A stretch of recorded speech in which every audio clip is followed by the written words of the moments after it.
जय श्री माता जी। हम सभी श्री माता जी के चरणों में नतमस्तक होकर प्रणाम करेंगे। पूरे हृदय से स्वयं को समर्पण करेंगे और फिर बंधन लेंगे। We all will bow down at Shri Mataji's lotus feet, offer our pranams with full surrender, and then take bandhan.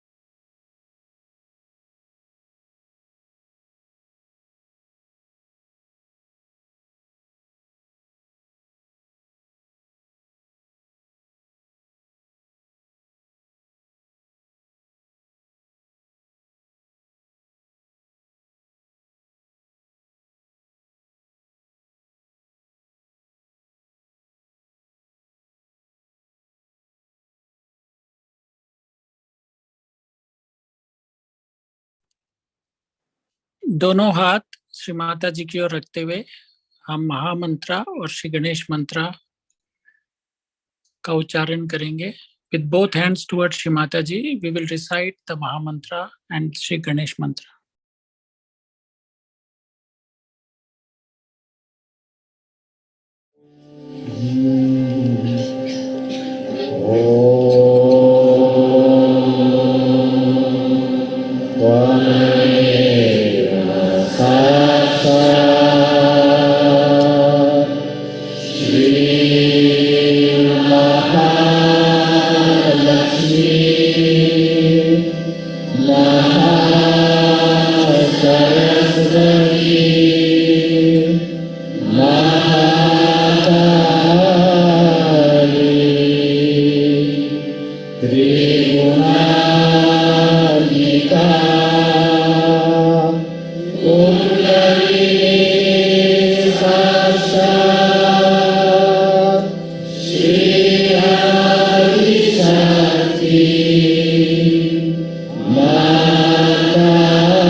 हम अपना बायां हाथ श्री माता जी की ओर रखेंगे और दायां हाथ पृथ्वी पर रखेंगे।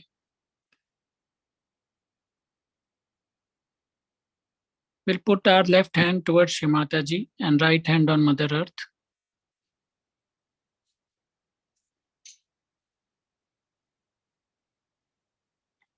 श्री माता जी, कृपया हमारे सारे दोष, सारे रोग, सभी अशुद्ध इच्छाएं, सारी दोष की भावनाएं पृथ्वी में विलीन कर दीजिए।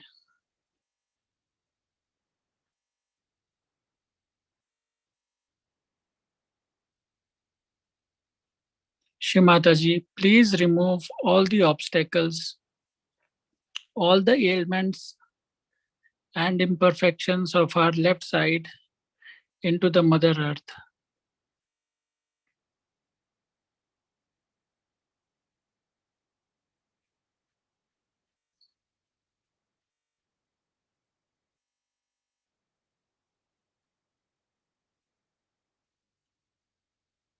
Please take away all the impure desires and feeling of guilt into the Mother Earth.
Shri Mata जी, कृपया हमारे अंदर गुरु तत्व स्थापित कीजिए। Shri Mataji, please take away all the lethargy and please establish Guru Tattva within us.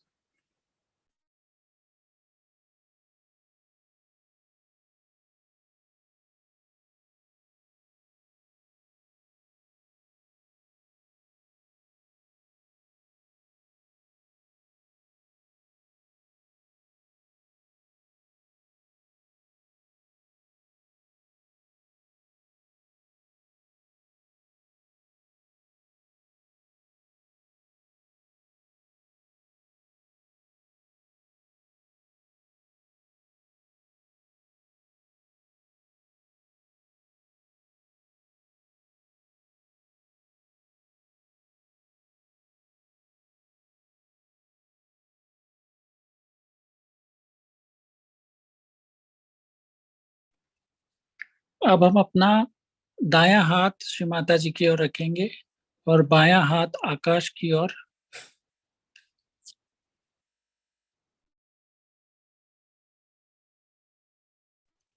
Now we'll put our right hand towards Shri Mataji and left hand towards the sky.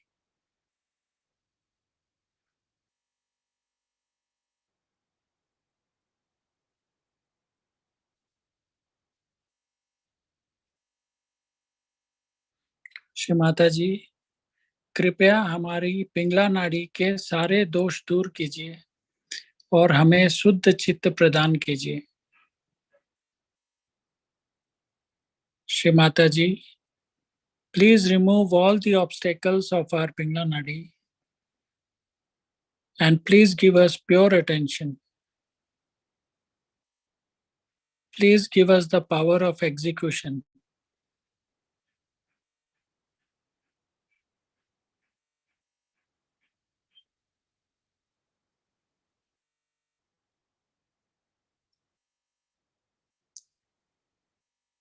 Please take away all the physical and mental ailments that are affecting our spiritual ascent.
अब दोनों हाथ श्री माता जी की ओर करेंगे. Now we'll put both hands towards Shri Mataji.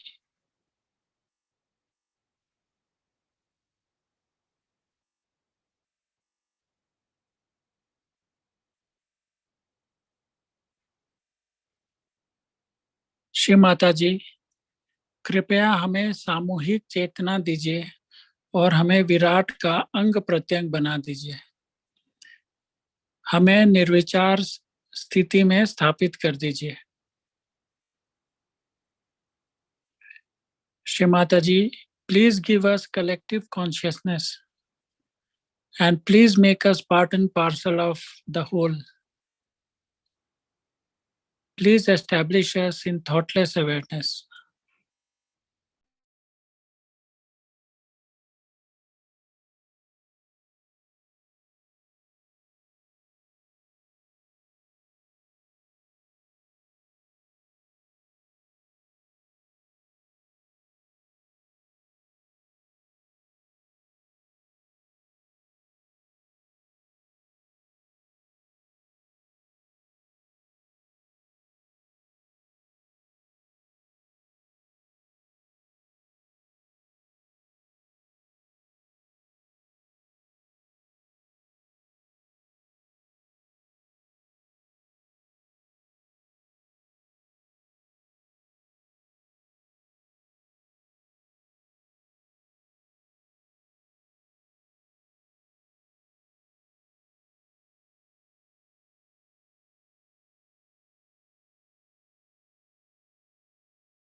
अब हम श्री माता जी की अमृतवाणी सुनेंगे. Now we listen to Shri Mataji's speech, and thereafter we will be in meditation for some time.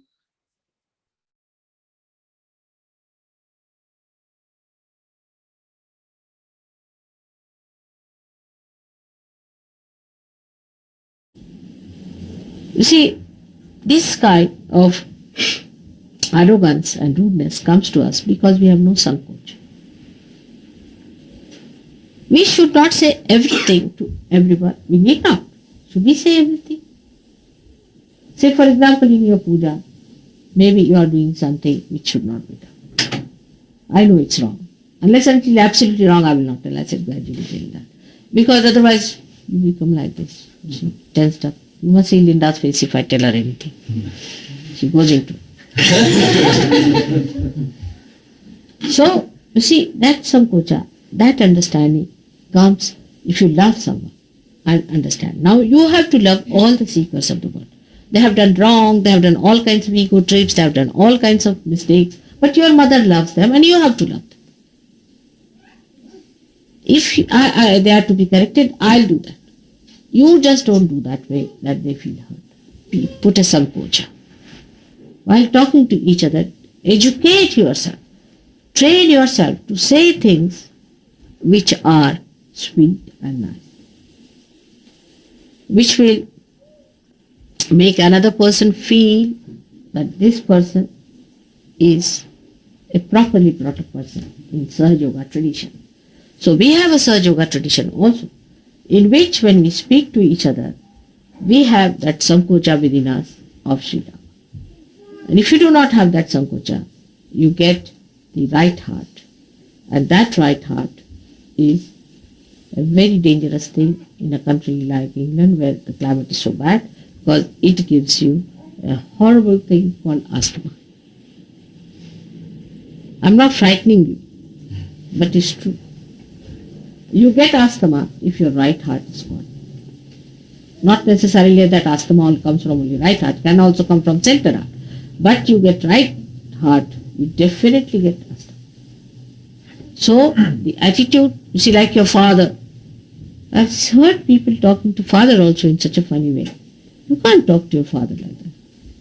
They talk to me also very rudely. I mean, I've seen people, Sahajogis, shockingly sometimes, on a very mundane level, or you can say on a very unprotocolish way, get you to right heart. So this sankoch one has to learn. The maryada means the boundaries of your relationships. You see, we love each other doesn't mean that we go on aggressing others' privacies.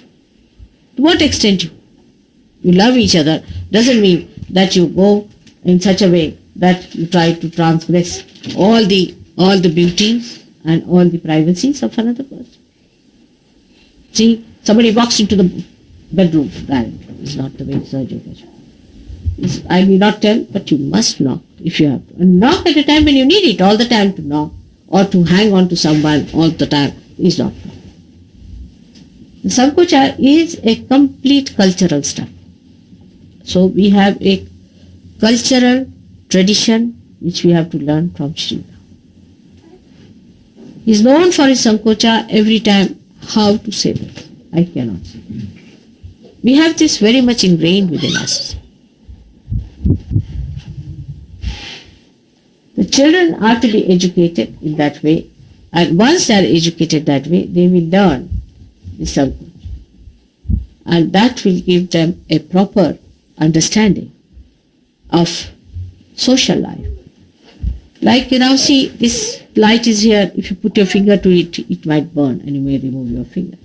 But if you are with another person, and if you try to take liberties with that person, a day may come when that person will misbehave or will harm you or do something to you. But still you will not realize it is because you have no sankoch it has happened.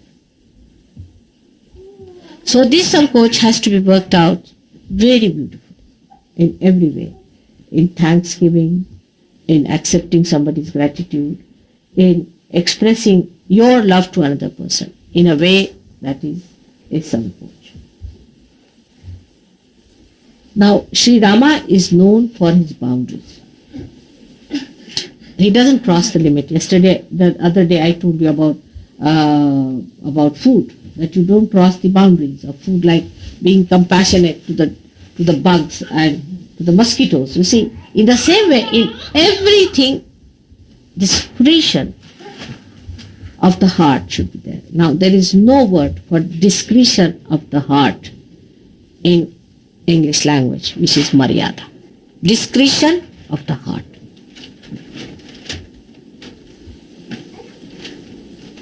Is to understand, say example, if you are rude to your father, what do you gain? You gain nothing. But if you are humble, you might gain over.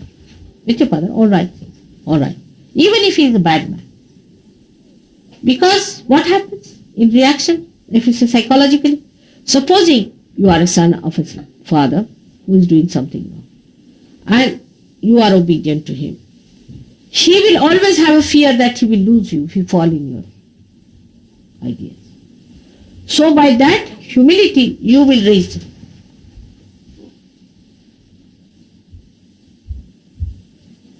If you are humble, if your behavior towards your parents is like Sri Rama's, there's nothing to lose. You don't compromise in your any principles or anything. In day-to-day things, like that your father is sitting.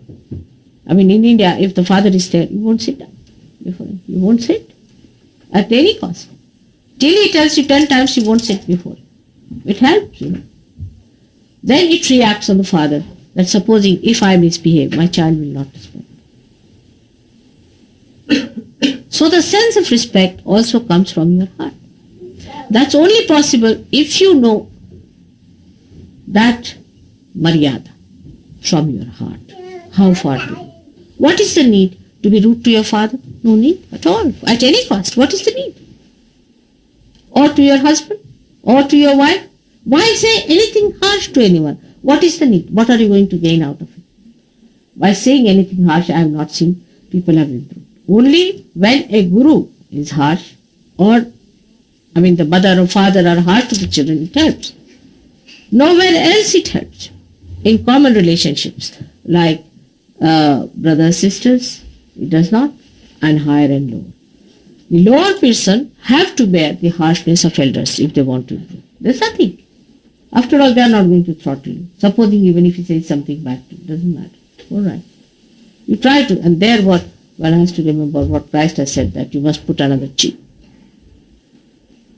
So use the heart's discretion, how far to go to a person. In the effect of it, you will be a very, very powerful person. In your family, in Sahaja, anywhere. Those people who are obedient to me are very powerful Sahaja. You know that. And those who are not, go down very fast. I try to save them by everything. But I've seen those who are disobedient, who don't listen to me, who are rude to me, who do not understand the protocol, go down very much in Sahaja.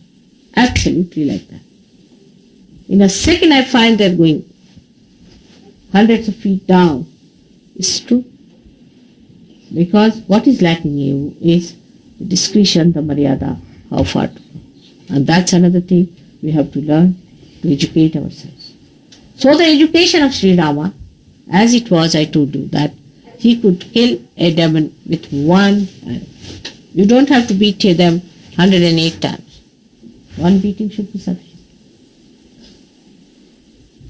But you have to be powerful people, and the power of a person increases by putting maryada.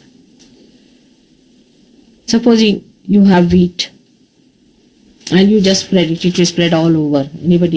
Birds will come and eat it all. It will be finished. But if you put them in a sack, it will have a weight, it will have a size, it will raise in height, and it is useful. It will have respect. But the thing that is all spread all over, which has no maryada, will never be respected. Nothing works out without maryada. Even the light keeps to a maryada. You have to keep your maryadas. That is the part of our training. Say, for example, an aeroplane is there, and it is not bound by any maryadas. See, it is not bound. When it goes in the air, it will not finish.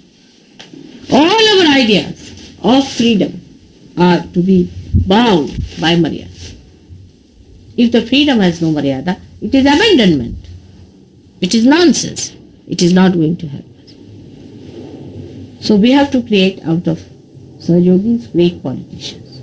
It has been predicted that if Sahaja does not spread, then Third World War is inevitable. People will suffer a lot with Third World War. It is possible to avoid it if people take to Sahaja in a big number. But if they do not, there will be a Third World War. And the effects of that will harm people so much that ultimately it is the Sahajogis who will be called for a conference and not the diplomats. The Sahajogis will be consulted and they will decide what is to be done for the world, and they will become the rulers of tomorrow's world. So we must have full idea how to be rulers like Shree. We have to go too far with ourselves, to training up ourselves, educating ourselves, getting rid of our egos and understanding that we have to grow. It's a very big task, it's a great task, and sometimes you might think, how can mother expect us to do it? But I think you are the people who are chosen for it, and you have to get to it and work it out. So we have to train up ourselves to be first good rulers of ourselves and the rulers of others. First we must learn to rule ourselves. You see, here in this body only you learn how to rule yourself. Comfort, if you get fond of comfort, make your body work it out that there is no comfort needed.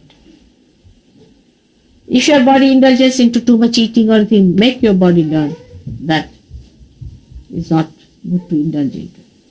If you speak too much, talk too much, if you are rude, just say that I am not going to say a word from morning till evening. Take to Mona. So the tapa is the penance time is now ahead of us.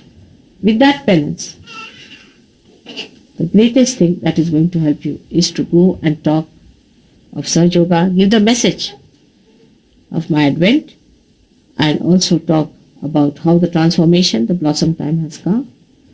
This you have to do, plus you have to learn how to rule yourself and then how to rule others through your heart, not through your mind. You have to rule through your hearts by learning all the qualities of the heart which I have told you.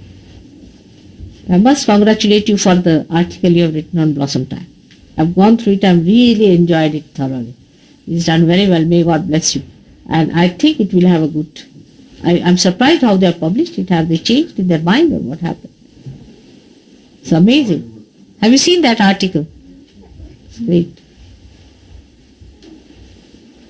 Come along, come forward. And thank you very much for the nice creepers you have sent me. Why? They are so beautiful. You see, they still are under a shock, you see, because I removed them from your gentle care to mine. And mine is a little sort of flippant one now. But today we tried to do some justice to them. I'm sure we gave them a bandhan. Mean you want to be more intelligent? No, to get rid of the rubbish, mother. Rubbish that is in the head. See, the best one in Sanskrit is said is yan neti neti vachaner nigomo abochus. Means you go on telling your mind, this is not, this is not, this is not. Any thought that comes to your mind, you go on telling, this is not the thought. Not this, not this, not this. Then the inspiration starts coming. You see, what I feel, people are not inspired. They have got fear on one side. Suddenly you do something to them, they go into a fear, a trauma. Or else, if you try to be good to them, they go into an ego trip. So to stay in the center, what you have to do is to go on saying, not this thought and not this thought. Then you will be a deep surgeon. Best is this, because intellect is nothing, so-called intellect. Only God has intelligence, nobody has. To be very frank. It's a big joke, isn't it? But it is. Everyone thinks they are intelligent, but they are not, they are stupid. You see, all stupidity is considered as intelligence these days. For example, cunningness. It never pays you dividends. What is intellect? Is the only understanding of intellect as Adi Shankaracharya put it, na yoga na sankhya. All these things are good for nothing. Only service to your mother is the best. Ask your intellect, is it serving my mother? Intellect will tell you, the so-called intellect of human beings, to cheat yourself. It cheats. It gives you escapes. It cheats. All the time the intellect is working by saying, oh, this may be good, that may be good. You see, but the real good it never sees. It's a trick of the ego. Trick of the ego. It's a choices. Ego likes choices, you see. So, this is good, this is bad, this I don't like, this. All I business should be given up and say that not this, not this, not this. We should come. We, not I. Now you are not anymore I's, you are we. That's how the intellect will go away. Because this intellect has gathered all kind of nonsense and it doesn't exist. That's the biggest Maya. It doesn't exist. There is no intelligence at all. What is the intelligence? It's just to understand that there is nothing like his intellect. There are nothing. You see, to explain his intellect would be something like explaining human civilization to an ant. Even that is easier. It's like that. His intellect.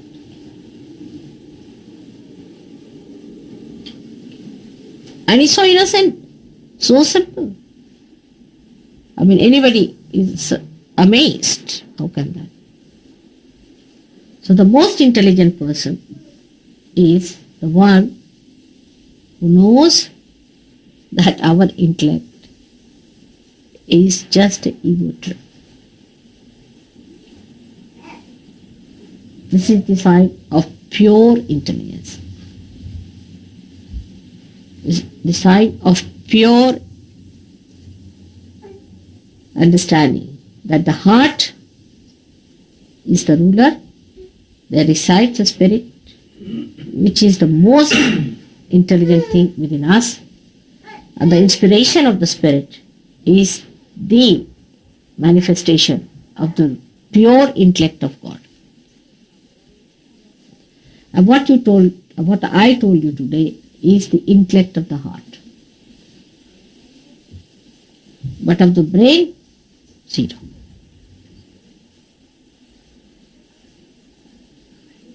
But then what's the use of the brain? Why have brain? Why not only have heart? You see, it could be all right. But the brain is the one which acts.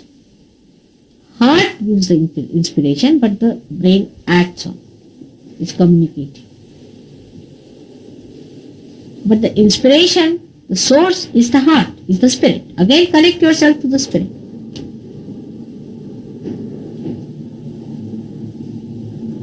Intelligently, how will you explain Kundalini awakening? Leave alone Kundalini. How can you explain sprouting of the seed? Intelligently. Through your intellect. Explain.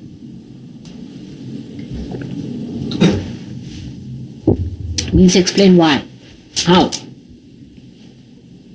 Sprouting of the seed, a simple thing, which you see 1001 times. How will you explain? Intellect is, that says, I cannot explain. It is a limited thing. It's ego, nothing but ego.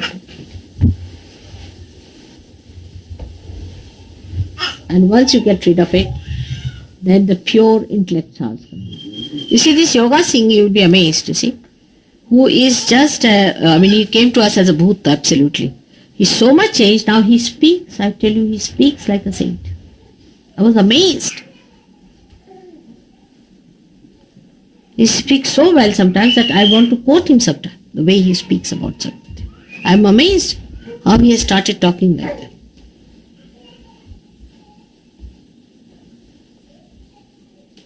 So whatever you have to say, related to the spirit. You will talk like saints. Related to spirit. Not to anything else. Related to spirit. And you'll be amazed.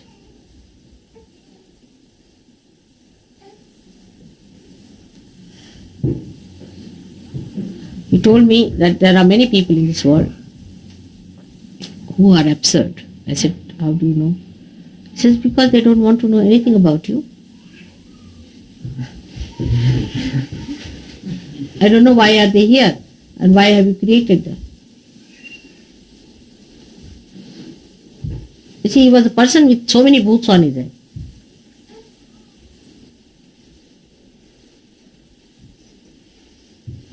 He is such a beautiful man, I tell you. He says, this your servant is all right, but he has to learn certain things if he has to live well. He doesn't have neatness because his mind is not neat. He has to be a cleaner person. But his mind is not clean. His heart is all right, but the mind should be clean. I was amazed at him. He's not an educated man or anything, just an ordinary person. But they start talking like prophets. I think you better read some of the prophets, you will also start talking like them. You read Kabir, Khalil Gibran, all these people. What is plague? He was a prophet too. You can talk like him. Why not? He talked to his spirit, isn't it? Pure intelligence. Then you became Sri Rama, if you can do that. So today is a great day. I'm happy you could come, and it has worked out so well that I was going to come here and talk about Sri Ram. I wish you all that you follow him up. Respect yourself. And it's your responsibility to be good, to be like that, to work it out that way. May God bless you.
हमारा चित्त हमारे right heart चक्र पर रखेंगे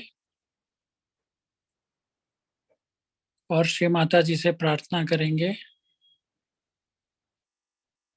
श्री माता जी कृपया हमारे अंदर सहज मर्यादाएं स्थापित कीजिए और हमारे अंदर श्री सीताराम के सभी गुण प्रदान कीजिए।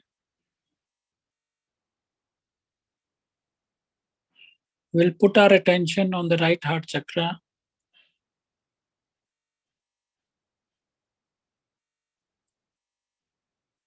Shri Mataji, please give us the discretion of the heart. Please establish Sahaj Maryadas within us.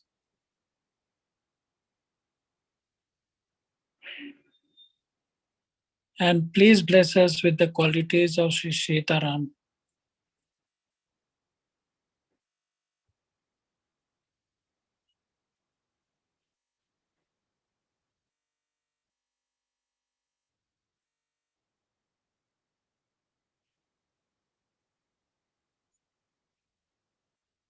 Shri Mata जी के चरणों में नतमस्तक होंगे, श्री माता जी को धन्यवाद अदा करेंगे और फिर बंधन लेंगे।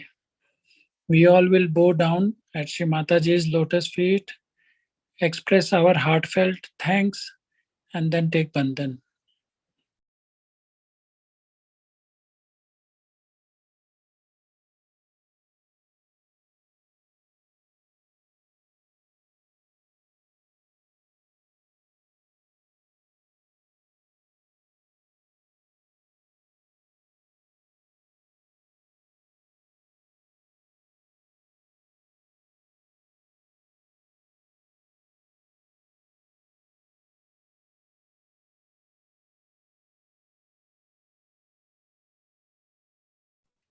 जय श्री माता जी।